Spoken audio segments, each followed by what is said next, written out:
Juliette gagne sa vie. Un jour, j'ai décidé que j'étais assez grande pour gagner mon argent de poche. D'abord parce que maman ne m'en donne pas assez. Et puis, une fois acheté les chewing-gums pour moi et mes amis. Un nouveau taille-crayon et une gomme en forme de grenouille. Je n'ai plus de quoi enrichir ma collection de pinces. Enfin, gagner sa vie. Ça donne vraiment l'impression d'être grande.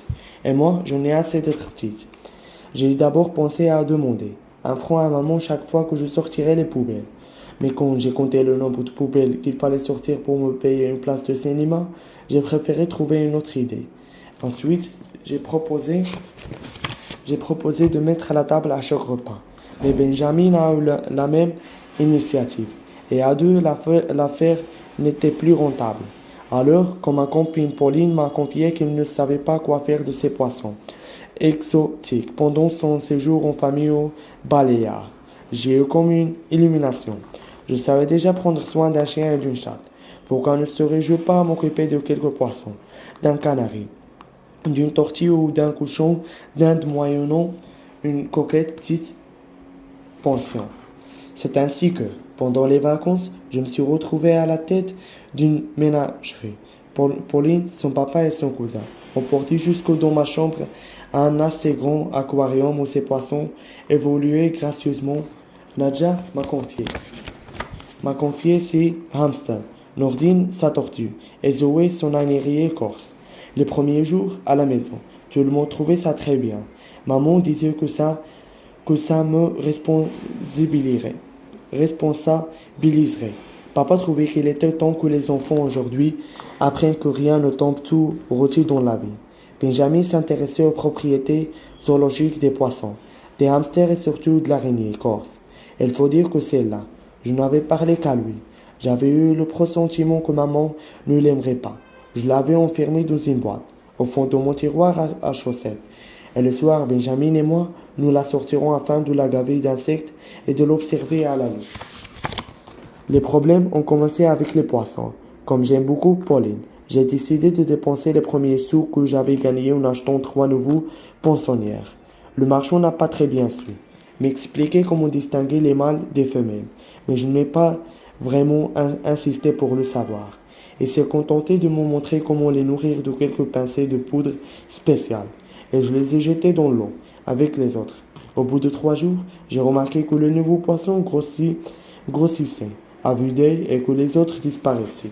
J'ai eu bon à chercher sous les herbes aquatiques. Rien. Mes poissons avaient le ventre de plus en plus rond et les poissons de Pauline passaient régulièrement de vie à trépas. Maman a essayé de me rassurer en me disant que ces poissons se ressemblaient et que Pauline ne s'apercevrait de rien. Mais moi, je savais que lorsqu'on aime ces animaux, on les reconnaît entre mille. Et j'étais sûr que Pauline se rendait compte à son retour que je ne lui rendais pas ses poissons et que notre amitié éternelle allait prendre un sacré coup. Comme il restait 2 survivants du premier bond de poissons, Benjamin les a examinés à la loupe. Il a décrété que j'avais de la chance. Il s'agissait d'un mâle et d'une femelle. Il suffirait donc de repêcher mes poissons, tous des mâles qui sont entretués, pour se marier à la seule d'un poisson de goût, et de laisser le couple d'amoureux refaire des bébés. Aussitôt dit, aussitôt fait, je suis allé chercher un bâton dans le jardin. Puis, je suis descendu à la cave pour trouver du fil et des hameçons, et je me suis mis à pêcher dans l'aquarium, sans prendre garde à Benjamin, qui se moquait de moi en me disant que les hameçons étaient trop grands, ainsi que les boulets de pain que j'y avais suspendus. Heureusement, l'un des poissons, probablement le moins futé, est venu s'accrocher à mon piège. Les autres étaient sans doute plus malins. Ils restaient cachés sous le sable. Papa est venu nous donner quelques conseils sur l'art et la manière de débusquer les récalcitrants. Mais ce qui marchait pour les truites dans une rivière des Alpes ne semblait pas fonctionner pour la pêche en aquarium. Le soir, j'étais si fatigué et découragé que je suis allé dormir avec Benjamin. Et que papa, qui ne voulait pas admettre que ces trucs de pêcheurs expérimentés ne fonctionnaient pas, en toutes circonstances, a continué malgré tout de tenter de débusquer les poissons de leur cachette. Au matin, Deux d'entre eux nageaient paisiblement dans l'aquarium tandis que les autres tournaient au rond dans un bocal à confiture.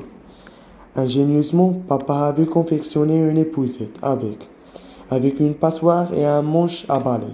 Il avait bravement lutté une partie de la nuit pour y faire entrer les poissons rebelles. La bataille navale avait dû faire rage, car la moquette ressemblait à une énorme éponge, et des herbes aquatiques étaient suspendues à ma lampe de chevet. On les fait au four ou à la poêle, a demandé papa, exténué en désignant les poissons prisonnières du bocal, devant nos mines écourées. Il a décidé de les évacuer dans les cabinets en tirant la chasse. Je dois avouer, même si c'est cruel, je ne regrettais pas beaucoup. C'est Signor meurtrier qui avait mis en péril ma précieuse amitié avec Pauline. Je n'ai jamais su s'il avait été repris par les pêcheurs du dimanche dans la rivière qui traverse notre banlieue. Et je me suis bien gardé de mener une enquête. Là n'était pas le grave problème. Le vrai problème, ça a été quand, au bout de quelque temps, nous nous sommes aperçus que les deux survivants ne faisaient pas d'enfants. J'étais si triste que Benjamin a convaincu papa d'acheter un petit activateur d'oxygène afin de simuler la santé défaillante des futurs parents poissons. Papa était réticent, car l'activateur d'oxygène coûtait assez cher. Mais Benjamin s'est montré très convaincant. Il a dit d'un ton formel. Il y a aussi des humains qui ont des difficultés à avoir des enfants. Elles sont exagérées. Il faut bien, dans ces cas-là, avoir recours à la science. Papa a donc cédé sur le principe, mais pas sur la réalité. Il a exigé que je participe à l'achat de l'appareil, puisque j'étais responsable de ces poissons. Tout ce que j'avais gagné jusque-là avec mes poissonnières y est passé, devant ma mine boudeuse. Papa a ajouté que je devrais le remercier de ne pas m'obliger à l'aider à rembourser ma moquette à crédit jusqu'à majorité. Comme l'activateur n'a rien activé du tout, nous avons étudié à nouveau les poissons à la loupe et constaté qu'il s'agissait de deux mâles au cours de sa pêche. Nocturne, papa s'était trompé d'adversaire, de gré ou de force. Il a bien été obligé de racheter de nouveaux poissons, en prenant soin, cette fois, d'insister auprès du marchand pour qu'il y ait en tout autant de mâles que de femelles. Et l'aquarium s'est repeuplé, à son retour de vacances. Pauline serait bien contente. Notre amitié a été sauvée. Les ennemis ont continué avec la hamster. Nadja, on avait rapporté quatre dans une cage de taille moyenne, agrémentée dans une rue ressemblant à un moulin et sur laquelle les petits rougeurs faisaient leur gymnastique.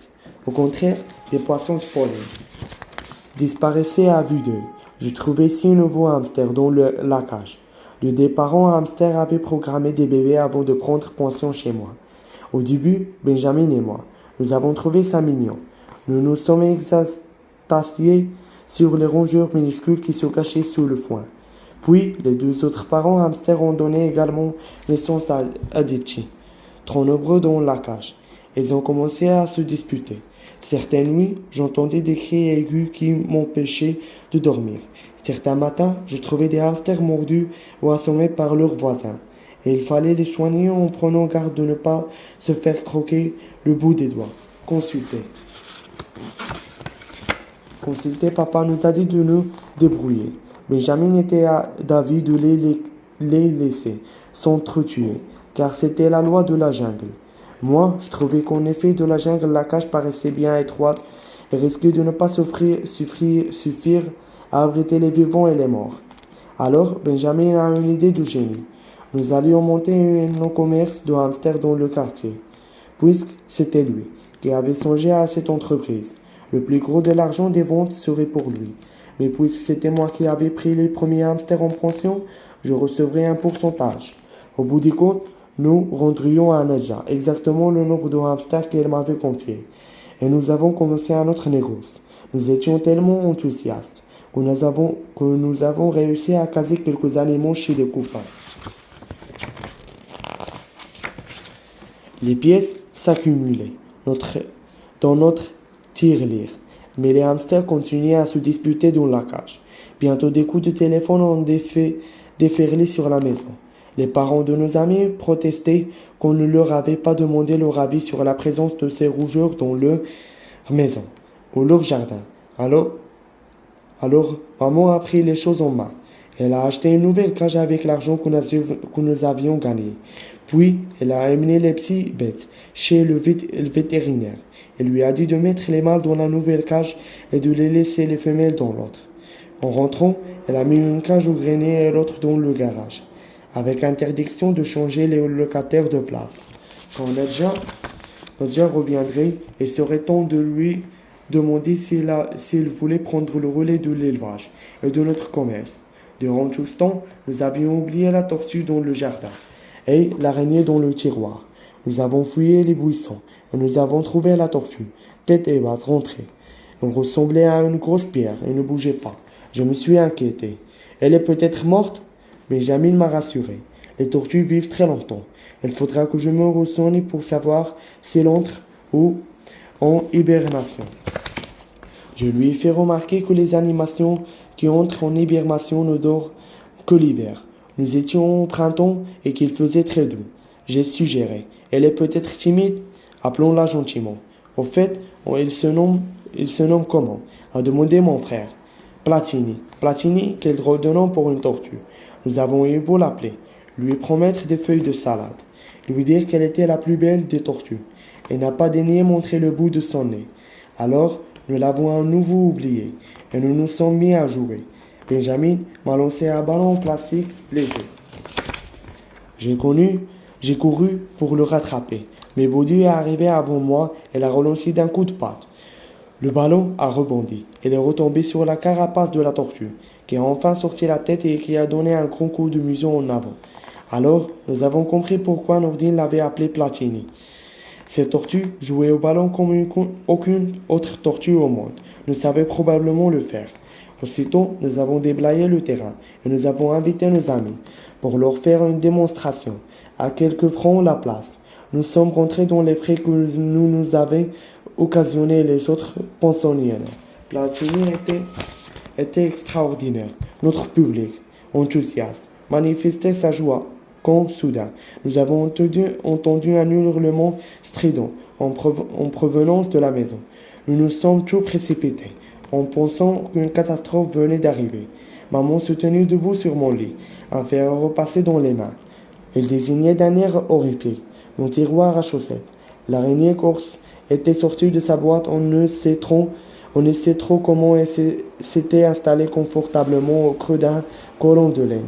Benjamin s'est rapproché d'un air sûr de lui et a saisi la bête velue avec les pinces à bois de la cheminée, pendant que maman téléphonait à la tante de Zoé afin qu'elle vienne récupérer la protégée de sa nièce. La tante ne voulait rien savoir. Elle disait qu'il n'était pas responsable des fantaisies des autres membres de sa famille et qu'il faudrait attendre le retour de Zoé et de ses parents pour que nous soyons débarrassés de ce monde. Alors maman lui a dit que, sur le principe, elle avait peut-être raison, mais que pratiquement il ne faudrait pas qu'elle s'étonne s'y trouvait en pleine nuit une araignée corse sur son oreille. Finit par céder.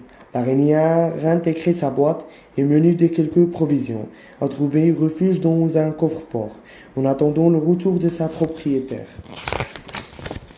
Depuis, maman a augmenté mon argent de poche. De temps en temps, elle me demande de menus services, qu'elle me rémunère au des chewing-gums. Pour moi et mes copines, un nouveau taille-crayon et une gomme en forme de grenouille. Il me reste à peine de quoi acquérir un nouveau pince pour ma collection. Mais les pinces, c'est déjà démodé. Ce que je voudrais, ce sont des filles à Scooby-Doo pour fabriquer des porte-clés. Comme je n'ai toujours pas envie d'attendre d'être compte pour avoir de l'argent, il va falloir que je trouve un nouveau moyen de gagner ma vie. Juliette gagne sa vie.